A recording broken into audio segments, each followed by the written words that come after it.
Hi everyone, it's Shannon here. Thank you so much for joining me today.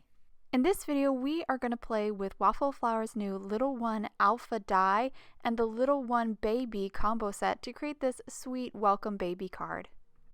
I went ahead and die cut with the Little One Alpha die the whole alphabet as well as a second E. I just used a little scrap of cardstock and die cut another E. I also die cut 7 blocks, and I die cut the outline of the blocks as well as 7 of the backing for the blocks. I'm going to spell out welcome, so I went ahead and popped out those letters, and now I'm going to grab these blocks and do some ink blending. I'm going to use some Pinkfresh inks today. I'm going to start with the base or the background for the block and ink that very lightly. I'm using Sparkling Rose here, which is a nice pink. Then I'm going to use that same ink and be more heavy-handed to ink blend the letter and the outline. This is just going to create some contrast, and it's going to have a really cool kind of look. It's nice to get 2 tones out of one ink, so it's really easy to kind of stretch your colors that way. I'm just going to clean my palette paper here. I just have a piece of palette paper protecting my water media mat, and I'm now going to move on to my next color, making a rainbow here. So I moved on to an orange. This is Apricot, and again I'm going to repeat that process, blend the background of the block lightly, and then blend more heavy-handedly the outline and the letter that goes in that block.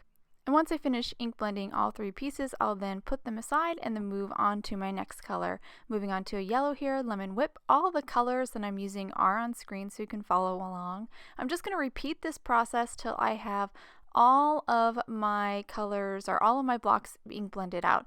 I did pick a rainbow of colors here, 7 colors in total, because there are 7 letters in welcome. And you could use whatever color palette you want. You could definitely do like kind of more pinks if you want to do kind of a really gender specific welcome baby card. I chose to do a rainbow because I felt like that wasn't gender specific, so this card could really go to either a little girl or a little boy baby. So I'm just finishing up here with my last 2 colors here. I'm going to do 2 blues at the end, kind of a lighter blue, and then move on to a darker blue. And again, you can use whatever inks you have at home. I just really like how these Pinkfresh inks kind of play. I really like the color palettes in this line. Now that I've finished ink blending, I'm now going to adhere my letters and my blocks together. I have a little precision glue bottle here filled with Mod Podge matte. You could use whatever adhesive you like. A lot of people like the Ranger Multimedia Matte. That works well. Definitely want to use something with a fine nozzle because these are very thin little pieces of paper and you don't want to get glue everywhere. Also, this Mod Podge matte dries matte, so if I do get any glue kind of squishing out from the edges, it won't be as visible as like a shiny glue. So definitely try to use a matte glue as well, just to make sure, just so it doesn't look messy, so it looks nice and neat. So I just finished gluing that W block, my first block. I'm now going to repeat this process for all my blocks till I have them all adhered together, and then I'll set those aside. I'm now going to move on to stamping one of the babies from the Little One Baby combo set. The combo set comes with the Little One Baby matching dies in the back and the Little One Baby stamp set in the front. I've pulled off the baby that has a striped blanket, and I'm going to ink up this baby with Memento Tuxedo Black, which is a Copic friendly ink, because I'm going to do some Copic coloring now.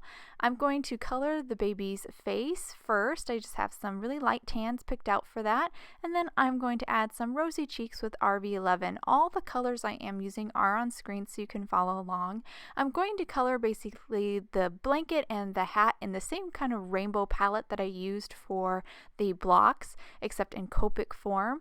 I'm going to start though with my blue and then end with my pink, so kind of doing it the opposite order. And after I've done the little hat, I'm now going to move on to the blanket, and I started with light blue, then moved on to this aqua green, and then I'll move on to kind of my really lime green, then yellow. I'm actually only using 2 markers to create that little gradation. It's such a small little area that it doesn't take much to create that illusion of roundness, and then finish up with my pink. I'm now moving on to stamping the background for my card. I have my beloved layering Woodgrain stamp set here from Waffle Flower. This is a layering stamp set, and I've pulled off the detail layer, so kind of the second layer for this stamp set, and I'm mounted it here on a long acrylic block, and I'm going to hand stamp this background.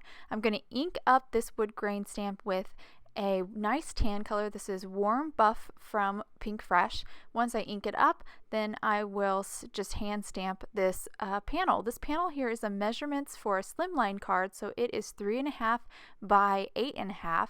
And as you can see, the stamp obviously doesn't cover the whole front because this is such a long kind of different kind of card shape. So I just have to kind of match it up.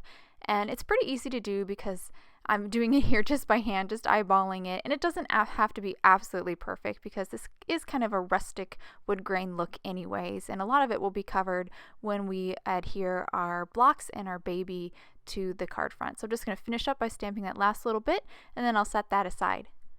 I'm now going to move on to creating my card base for this slimline card. So here I have an 8.5 by 11 sheet of cardstock, and I just want to show you how I cut this. I just cut off 4 inches, so I'm left with an 8.5 by 7 sheet, and then I'm going to score at 3.5.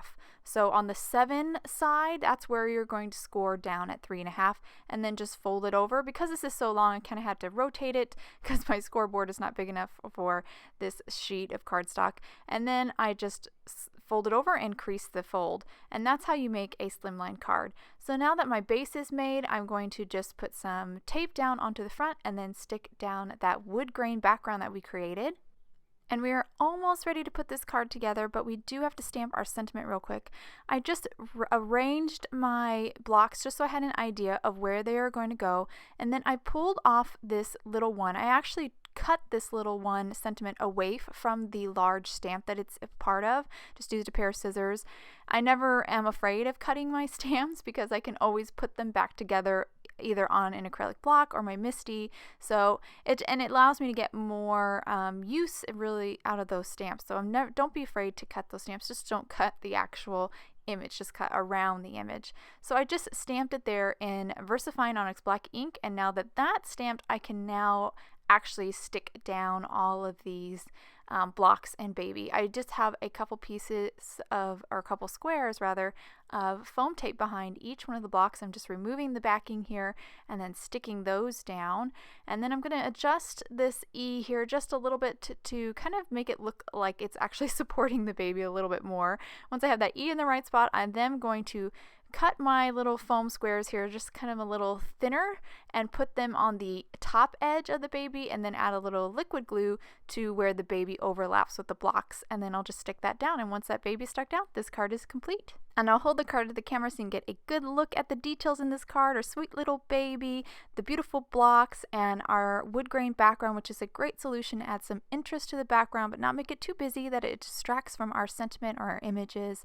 I also love that we got a rainbow in here, but you could also use whatever color palette you like. You can make the blocks blue or pink. You can also make the blocks personal. You can customize them to say the baby's name, and it's a great set for even like birthdays for children.